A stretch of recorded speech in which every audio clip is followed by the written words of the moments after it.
తీసుకో.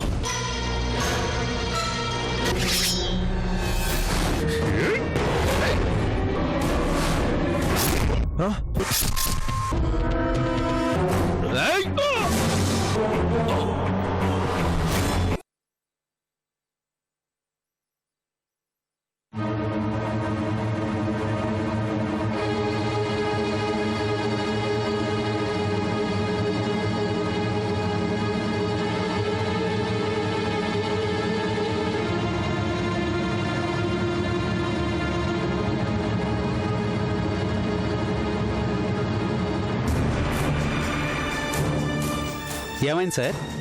ఏముంది సార్, జైల్లో ఖైదీల మధ్య గొడవ. వాడికి ఏమన్నా అయితే పై వాళ్ళు నన్ను తిడతారు. త్వరగా వెళ్ళి చూడండి. ఇంతకీ తెచ్చింది ఎవరిని? శంకర్ని. వాడిని పొడిచారా? 24 గంటలు అన్నా అన్నా అంటూ పక్కనుండేవాడే పొడిచాడు. జైళ్ళకి వచ్చినా వీళ్ళు మారరు.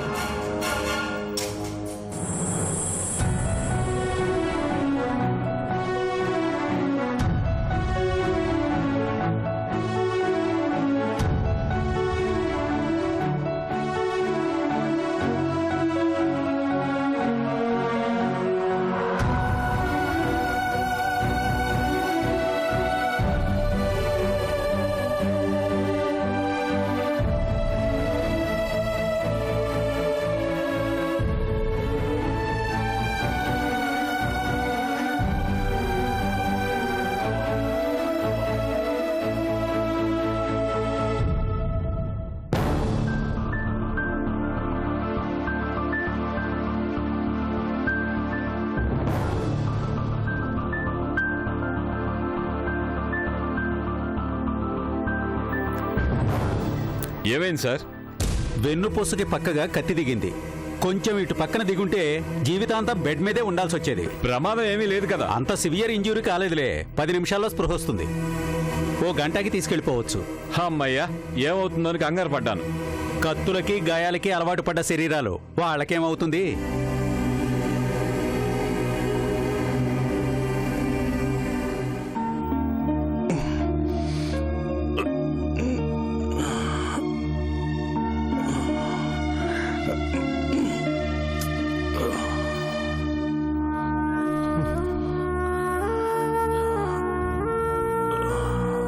ఏరా, మత్తు వదిలిందా?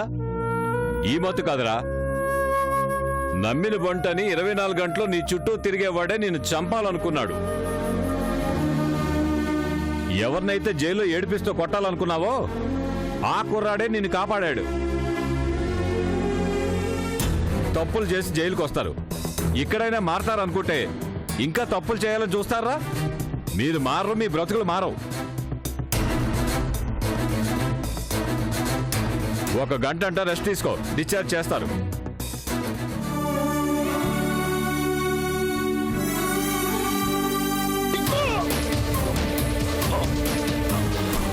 ఇతనికి నాకు స్నేహం లేకపోవచ్చు, కానీ శత్రుత్వం మాత్రం లేదు.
రాజా,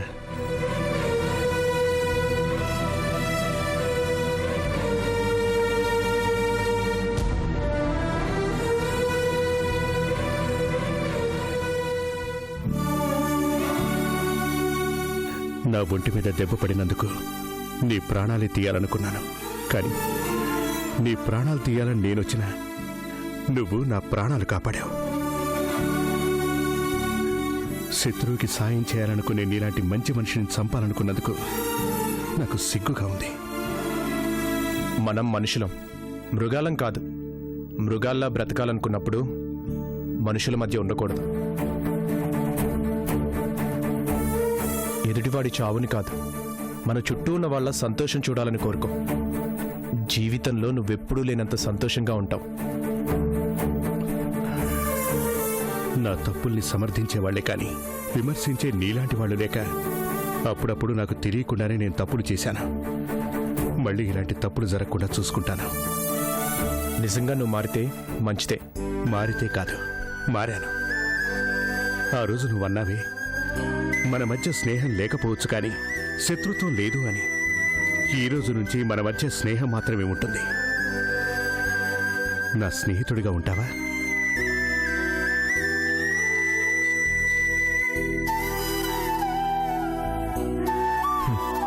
నేను నిన్ను స్నేహితుడనే అనుకుంటున్నాను. అందుకే అలా బ్రతకద్దు అని చెప్తున్నాను.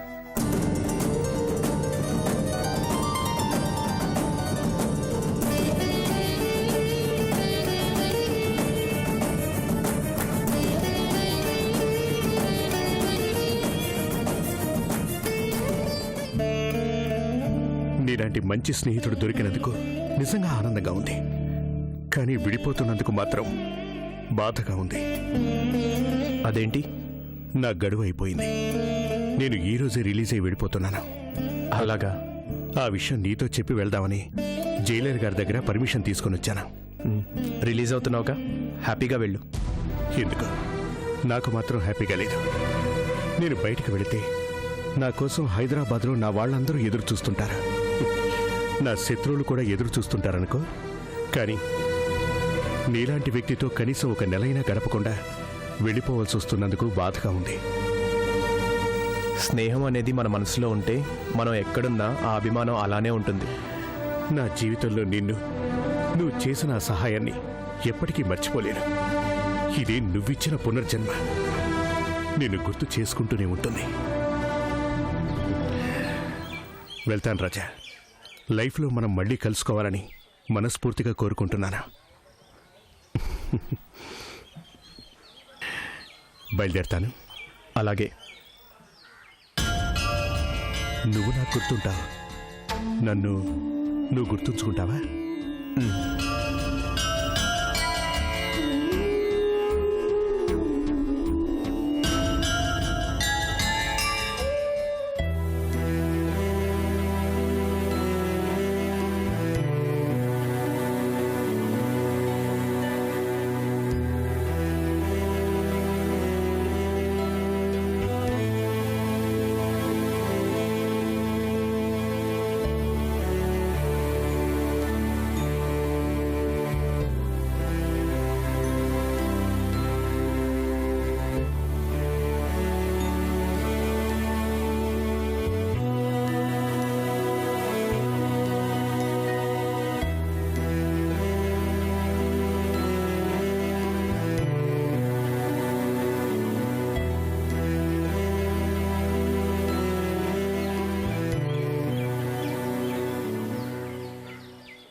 రాజా, కంగ్రాచులేషన్స్ రాజా.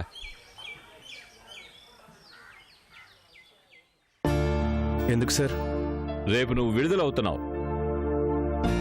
ఇంకా టైం ఉంది కదా సార్. శంకర్ ప్రాణాలు కాపాడి జైలు హత్య జరగకుండా చూసినందుకు పై ఆఫీసర్లు నీకు శిక్షాకాలం తగ్గించారు. మొదట నీ దూకుడుతనం చూసి తప్పు చేశావనుకున్నాను. కానీ ఎన్నాళ్ళు నీ ప్రవర్తన చూశాక చెయ్యని తప్పుకు శిక్ష అనుభవిస్తున్నానని అర్థమైంది. ఇప్పటికైనా నీ మంచితనం గుర్తించి నీ శిక్ష తగ్గించినందుకు నాకు చాలా ఆనందంగా ఉంది. Thank you sir. All the best.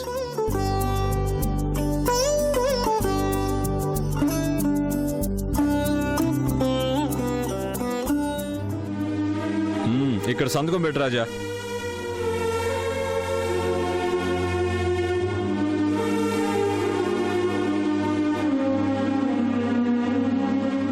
ఇవిగో నువ్వు పనిచేసినందుకు ఈ డబ్బులు రాజా.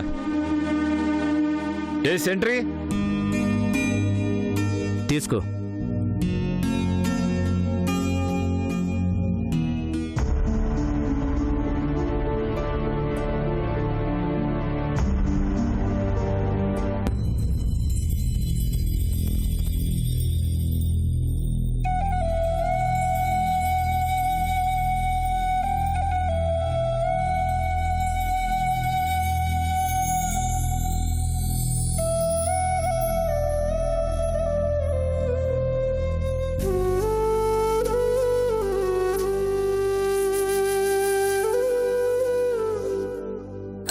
ప్రభాస్, రే రాజా, ఎలా ఉన్నావురా? మేం బానే ఉన్నాన్రా. నువ్వెలా ఉన్నావు? జీవితంలో 1 సంవత్సరాన్ని జైల్లో పోగొట్టుకున్నాను. ఎలా ఉంటానురా? పదరా, ముందు ఇంటికెళ్ళి అమ్మని సీతమ్మని చూడాలి. అమ్మ వాళ్ళనా?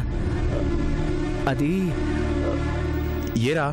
నువ్వు జైలుకెళ్ళాక జనం అనే మాటలకి చేసిన అవమానాలకి తట్టుకోలేక చుట్టూ వెళ్ళిపోయారా. నేరస్తుడి తల్లివని చెల్లివని జనం రకరకాలుగా మాట్లాడుతుంటే పాపం ఎంతో బాధపడ్డారా. చెయ్యని తప్పుకి నేనే శిక్ష అనుభవించాననుకున్నాను. నా కుటుంబం కూడా అనుభవించిందని ఇప్పుడే అర్థమైంది. బాధపడకరా, నువ్వు వచ్చావు కదా, అమ్మ వాళ్ళు ఎక్కడున్నారో తెలుసుకుందాం.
వాడు చేసిన మోసానికి నా కుటుంబమే చెల్లాచెదరైపోయింది కదరా.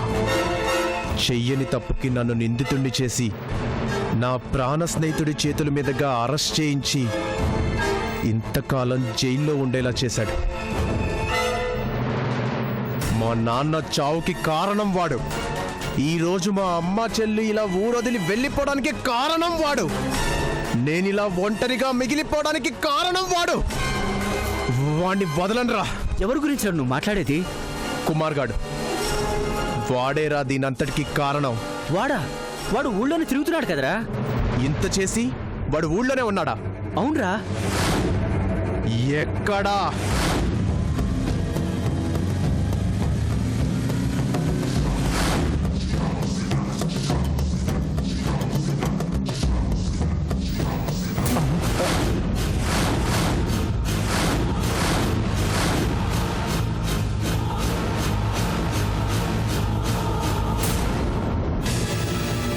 రాయ్, ఆగరా, ఆగో. రాయ్ కుమార్, ఆగో.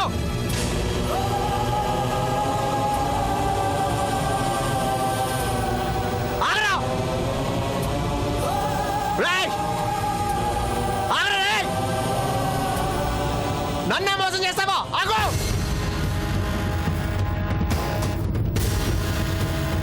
రాయ్,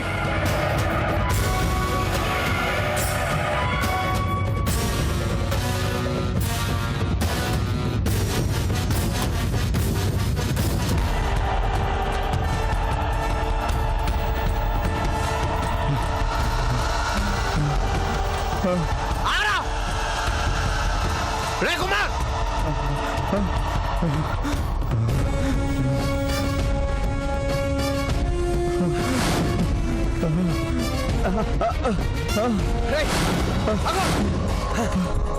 ఆగరా. ఆగు.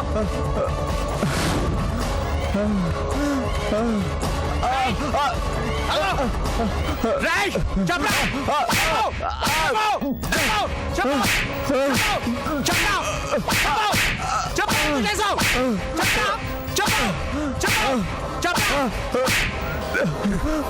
ఫ్రెండ్ అని నమ్మినందుకు నా జీవితాన్ని నాశనం చేసావు కదరా.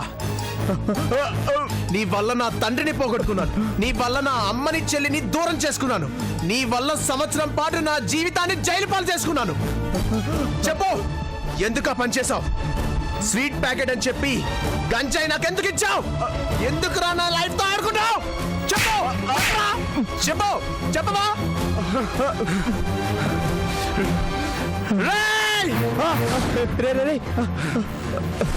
రేయ్, నేను మళ్ళీ జైలుకి వెళ్ళినా పర్లేదు, ఈ రోజు నా చేతుల్లో నీ చావు మాత్రం తప్పదు.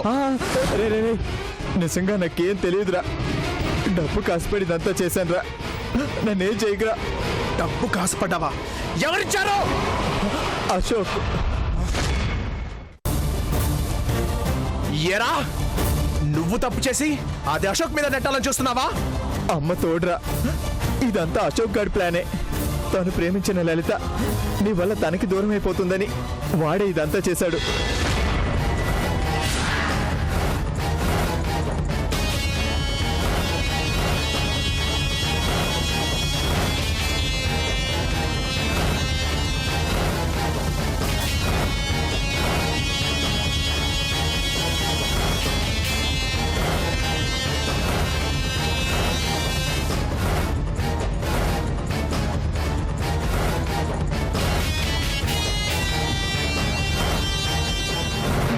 రేయ్, నీ జీవితాన్ని నాశనం చేసింది నేను కాదురా, ఆ అశోక్ గాడు. తాను ఇష్టపడిన అమ్మాయిని సొంతం చేసుకోవడానికి నీ జీవితంతో ఆడుకున్నాడు. ఇప్పుడు ఎక్కడున్నాడు రా వాడు? హైదరాబాద్లో. అశోక్, అశోక్, అశోక్, అశోక్, అశోక్, అశోక్, అశోక్, అశోక్, అశోక్.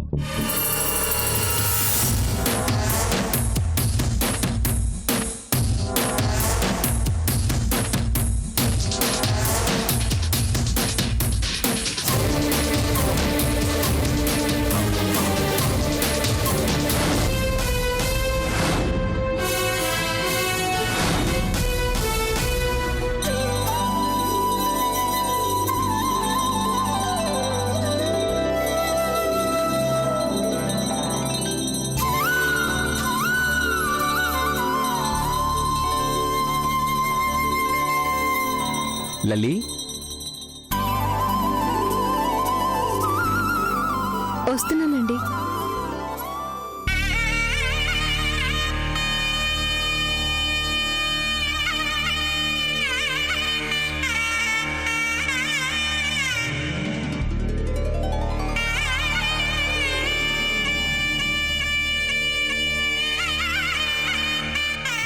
స్నానం చేసి రాగానే ఒకసారి దేవుడికి వచ్చి దండం పెట్టుకోవచ్చుగా. ఏమని అడగమంటావు? చేసేది పోలీస్ ఉద్యోగం కాబట్టి ప్రమోషన్ల కన్నా ప్రమాదాలే ఎక్కువగా ఉంటాయి. ఏ ప్రమాదం రాకుండా చూసుకోమని దండం పెట్టుకోవచ్చుగా. దేవుడెప్పుడు మనం అడిగితే ఇవ్వడు, మన కోసం మరొకరు అడిగితే ఇస్తాడు. నా తరపున అన్నీ నువ్వే అడుగుతున్నావుగా. నేను అడిగినా మీరు అడిగితేనే ఆయనకి సంతోషంగా ఉంటుంది. ఒకప్పుడు ఆయనకు మాట ఇచ్చాను, జీవితంలో మళ్ళీ ఇంకేమీ అడగను అని. ఎప్పుడు? నీకోసం మొదటిసారి గుళ్ళో ఎదురు చూస్తున్నప్పుడు. అప్పుడేం అడిగారేంటి? నా జీవితంలో నేను మొదటిసారిగా చివరిసారిగా అడిగింది ఒక్కటే, లలిత నిన్న భార్య అయ్యే అదృష్టాన్ని ఇవ్వమని. అడిగింది ఇచ్చాడు కాబట్టి నేనిచ్చిన మాట ప్రకారం మళ్ళీ ఆయన ఏమీ అడగను. చాలు, ఇంతకన్నా నేను అనుకున్నది కోరుకున్నది ఏమీ లేదు. మొదటిసారిగా నా మనసు ఇష్టపడిన నువ్వు నా జీవితంలో సగం అవడం కన్నా నాకేం అవసరం అనిపించలేదు. అప్పుడే కాదు, ఇప్పుడు కూడా. సగం నేనైనా మిగిలిన సగంలో చాలా మంది ఉన్నారు. వాళ్ళ గురించి కూడా ఆలోచించండి. ఎవరి గురించి? మామయ్య గారి గురించి. ఉద్యోగం పేరుతో మీ ఊరు వదిలి ఈ ఊరు వచ్చాము. మామయ్య గారిని మాత్రం అక్కడే వదిలేసాము. నేను రావద్దని చెప్పానా చెప్పు? నాన్నగారికి ఆ ఊరు, ఆ పచ్చదనం అంటే చాలా ఇష్టం. పైగా ఊర్లో వాళ్ళందరికీ ఆయన ఆత్మబంధువు. మనమంటే నాన్నగారిని మాత్రమే వదిలేసి వచ్చాం. అదే ఆయన రావాలంటే ఊర్లో వాళ్ళందరినీ వదిలేసి రావాలి. ఆయన రాలేరు, వచ్చినా ఉండలేరు. అందుకే ఆయన బలవంతం చేయడం లేదు. అలా అని ఆయన అక్కడే వదిలేస్తారా ఏంటి? నేను రమ్మన్నా రారు, నువ్వు రమ్మన్నా రారు.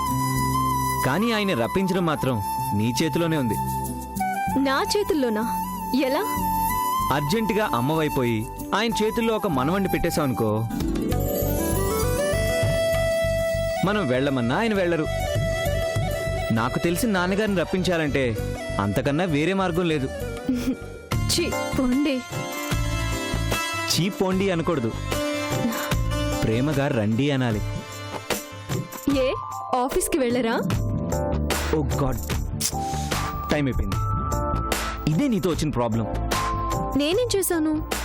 నీతో మాట్లాడుతూ ఉంటే టైమే తెలీదు. అదే రొమాంటిక్గా మాట్లాడుతూ ఉంటే రోజులే తెలియవు. బాబు, ఇంక తమరు బయలుదేరండి. Okay, bye. సాయంత్రం అమ్మ వాళ్ళ ఇంటికి వెళ్ళాలి. త్వరగా వచ్చేయండి. సరే, నువ్వు రెడీగా ఉండు. హ్మ్.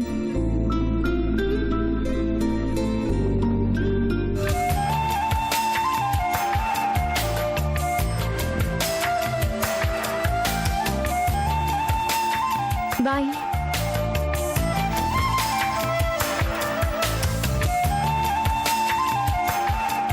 భగవంతుడా, ఈ సంతోషం ఇలాగే ఉంటే చాలు. జీవితంలో ఇంకేమీ అక్కర్లేదు.